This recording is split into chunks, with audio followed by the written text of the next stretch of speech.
Baik, Assalamualaikum warahmatullahi wabarakatuh. Perkenalkan, nama saya Muhammad Rizky.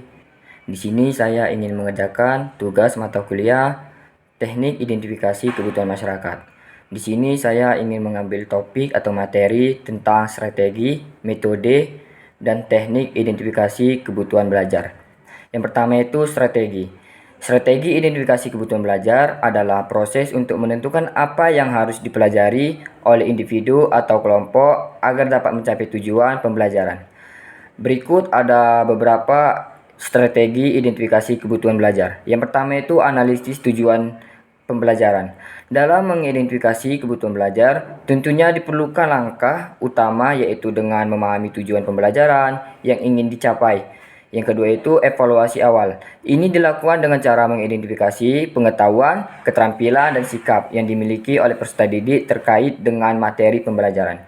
Yang ketiga itu konsultasi dengan stakeholder.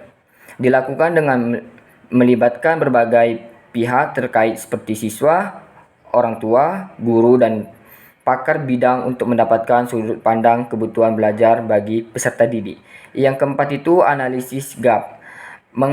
Membandingkan antara tujuan pembelajaran dan hasil evaluasi awal untuk mengidentifikasi kesenjangan dalam pengetahuan dan keterampilan peserta didik.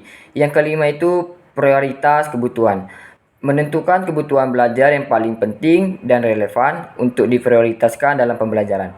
Yang keenam itu pengembangan rencana pembelajaran. Gunakan hasil identifikasi kebutuhan belajar untuk merancang rencana pembelajaran yang sesuai dengan kebutuhan peserta didik, termasuk kepemilikan pemilihan strategi yang tepat. Yang ketujuh itu evaluasi dan pengulangan. Strategi pelaksanaan pembelajaran ini dilakukan evaluasi kemajuan peserta didik dan identifikasi apakah kebutuhan belajar sudah terpenuhi, dan melakukan pengulangan proses identifikasi kebutuhan belajar untuk memastikan efektivitas pembelajaran. Baru yang kedua itu metode identifikasi kebutuhan belajar.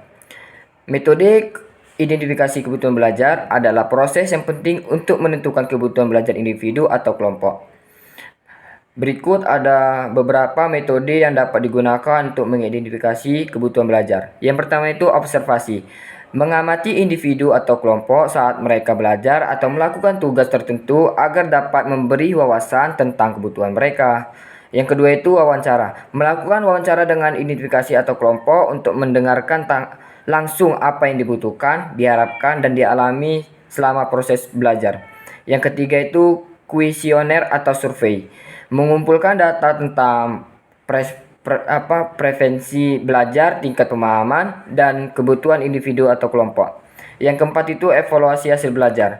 Analisis hasil tes, tugas, atau proyek untuk menentukan hal apa yang diperlukan individu atau kelompok dalam pembelajaran.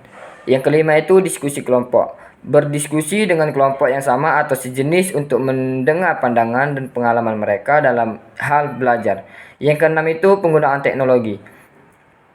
Melancang penggunaan teknologi pembelajaran seperti platform pembelajaran online atau perangkat lunak pembelajaran untuk mendapatkan wawasan tentang kebutuhan belajar. Yang C itu teknik identifikasi kebutuhan belajar. Teknik yang dapat digunakan untuk mengidentifikasi kebutuhan belajar peserta didik seperti pengamatan langsung. Mengamati secara langsung peserta didik saat mereka terlibat dalam proses pembelajaran. Ini dapat memberikan informasi tentang tingkat keterlibatan, pemahaman, kemampuan, dan kebutuhan belajar. Yang kedua itu wawancara. Melakukan wawancara dengan peserta didik untuk mendapatkan informasi lebih lanjut tentang minat, kebutuhan, dan preferensi mereka dalam belajar. Yang ketiga itu kuesioner atau survei. Untuk mengumpulkan data tentang kebutuhan belajar peserta didik, kuesioner ini dapat mencakup pertanyaan tentang minat, tujuan belajar, gaya belajar, dan kesulitan yang dialami peserta didik. Yang keempat itu tes dan asesmen. Untuk mengukur pemahaman atau kemampuan dan kebutuhan belajar peserta didik, tes ini dapat mencakup soal pilihan berganda, pertanyaan esai, atau tugas proyek. Yang kelima itu menganalisis hal belajar sebelumnya dengan melihat nilai, laporan atau catatan hal belajar peserta didik. Analisis ini dapat memberikan informasi tentang kekuatan dan kelemahan peserta didik dalam belajar. Yang keenam itu kolaborasi dengan orang tua atau wali murid. Mereka dapat memberikan perspektif yang berhubungan tentang kebutuhan kreativitas atau karakteristik belajar peserta didik. Yang ketujuh itu tinjauan literatur dan sumber daya. Membaca literatur, pedoman, buku tes, sumber daya lain yang relevan untuk mendapatkan pemahaman tentang kebutuhan belajar peserta didik. Mungkin itu saja yang bisa saya sampaikan. Lebih dan kurang saya mohon maaf. Wassalamualaikum warahmatullahi wabarakatuh.